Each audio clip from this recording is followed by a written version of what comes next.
Today we are in Bonnie, Scotland. Yes. Or commonly known as the centre of South Yorkshire. Doncaster. Hey. We're in Conisbrough, so it's like halfway between Doncaster and Rotherham, but it actually comes under Doncaster better. Yeah. And why do we say that Doncaster's part of Scotland? Because Scotland bought Doncaster at a very hundreds of years ago. It was given actually as a wedding present to, I believe, a Scottish king or the prince. I think it was the king was marrying the English king's daughter. And it was never given back. It was never officially gave back, so Doncaster is officially a Scottish town. Badum. So today we're going to have a wander around Conisbrough Castle, give a bit of history about it, and hopefully maybe wander around the town as well. You'll see. So let's crack on and let's get moving. Yes.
Quite a lot of people from one small town here in Conisbrough.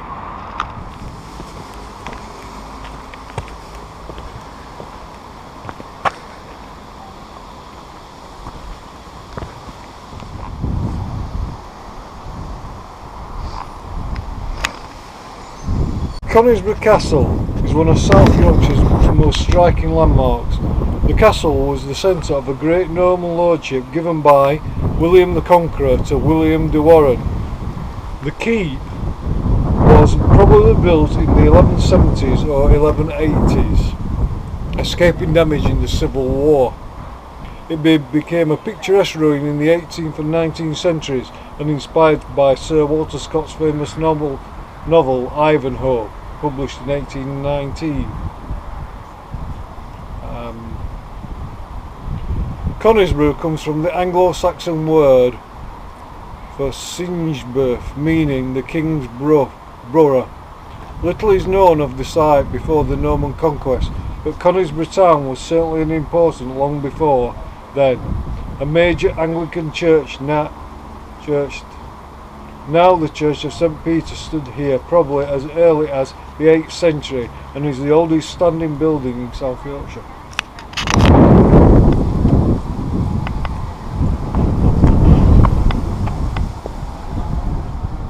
Just standing behind me, obviously it's Conisbrough Castle. You can't get inside, we're not going inside today, obviously it costs money and we use money we've just not got. But it shows you a perfect example how castles were built.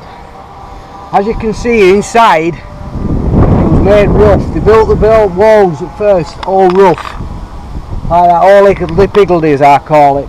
Then they built it, put the outer stone on after, just to face it. Most castles, I don't know about in England, but most castles in Scotland were painted pink for some reason. These were whitewashed.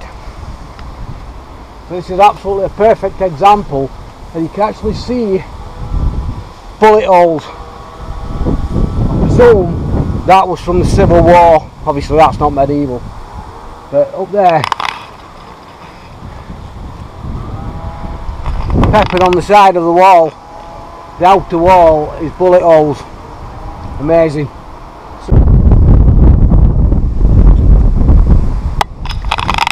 As you can possibly see inside, it's not the most massive castle you'll ever see.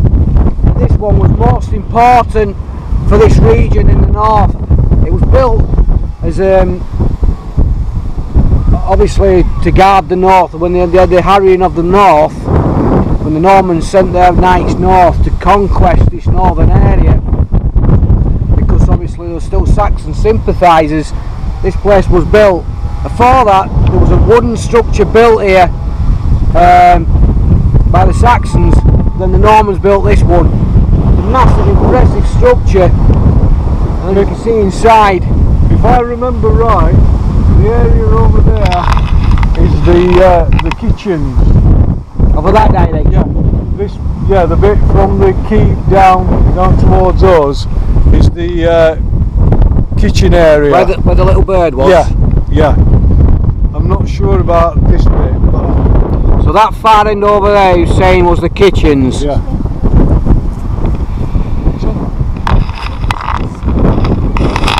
Amazing.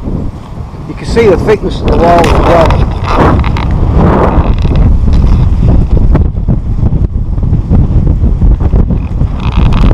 Do apologise if it's coming across a bit uzzy, because there's a lot of wind up here. We're very, very high up. It's a lovely day, but it is very windy, so we're just trying to raise our voices a wee bit. So if it does sometimes appear that we're shouting, that's why. We're just walking around the castle. You can walk all the way around it on the path, but we're not going inside, unfortunately. But look at the height of the walls.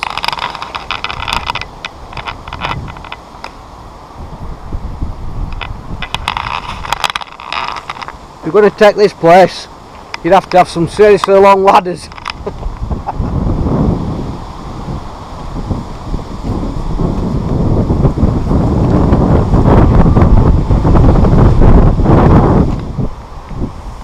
So here we have what would be the outflow of the toilet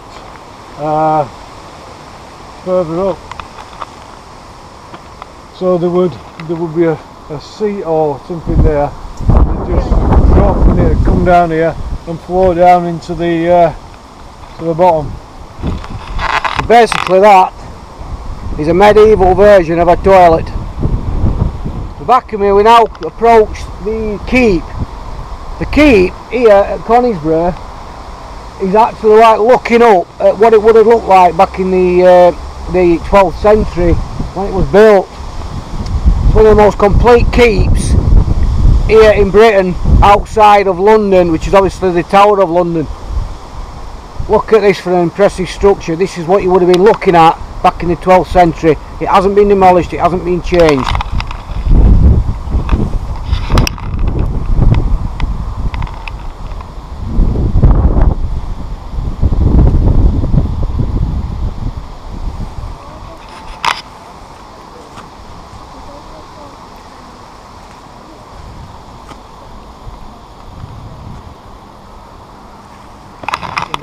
The only bit that has changed is the roof. The top part of the roof is missing. That's gone in time, that might have been taken away or something. But this is one of the most complete structures there is on a castle outside Britain. It's amazing. It looks so imposing. You can understand what the little village down at the bottom would have seen when this was originally built. See the bits sticking out at the top. They were when they pouring hot oil out. When do you mean the pinnacles at the very top that's sticking out? Yeah, they would have probably been drainage. The water went to the roof to let the water away, like it is on a church. I don't think they're not out here, but you never know, it could have been. But I'm looking at that one. That's actually going inside the castle, so I can't see that being it. You wouldn't have probably had it on the keep. There's on about, Phil just said those at the top. When invaders come, we used to pour the oil out onto the invaders. But I wouldn't have thought that there would have been they would have been for that. They would have been more likely for drainage when the water hit the roof, to let the water away so it wouldn't seep in. A bit like on a church with the gargoyles and things. But yeah, I couldn't understand where they got the logic from.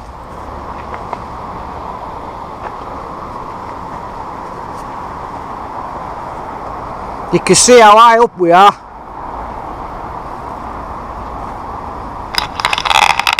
You can see why they built it here. Okay.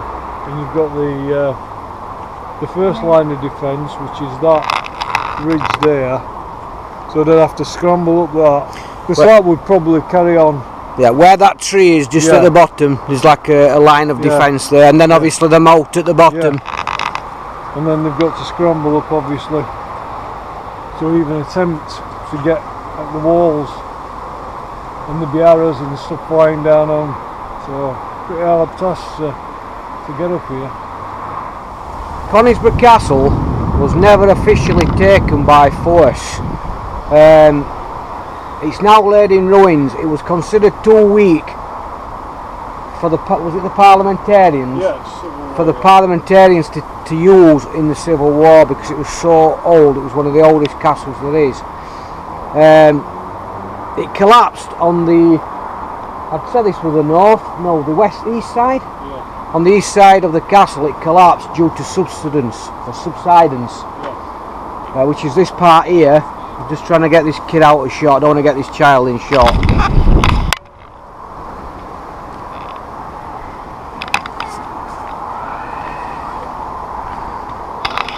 But it actually collapsed.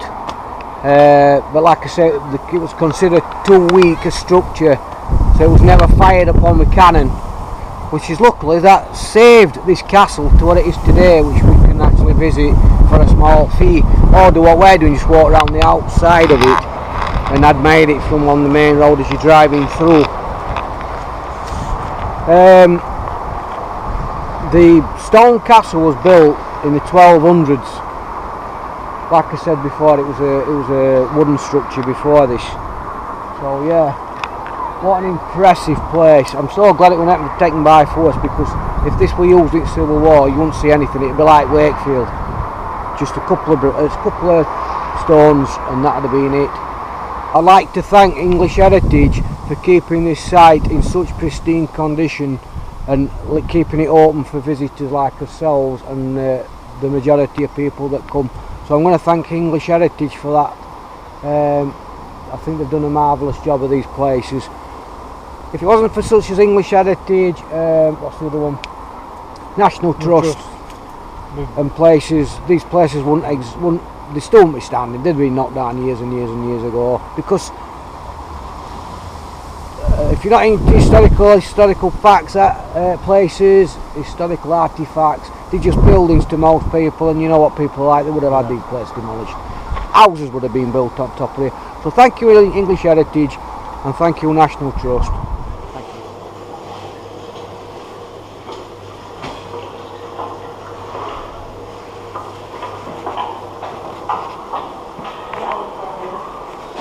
No, those noises are scary.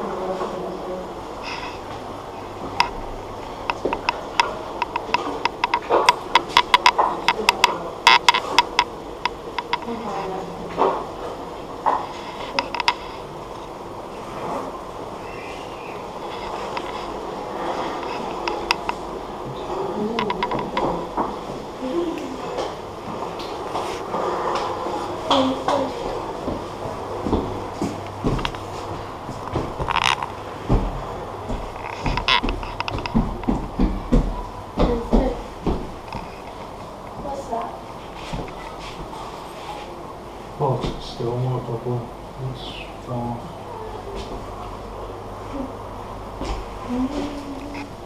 English Heritage, I've got thousands of hundreds of sites all over the country, so get a thing and keep history alive. Thank you.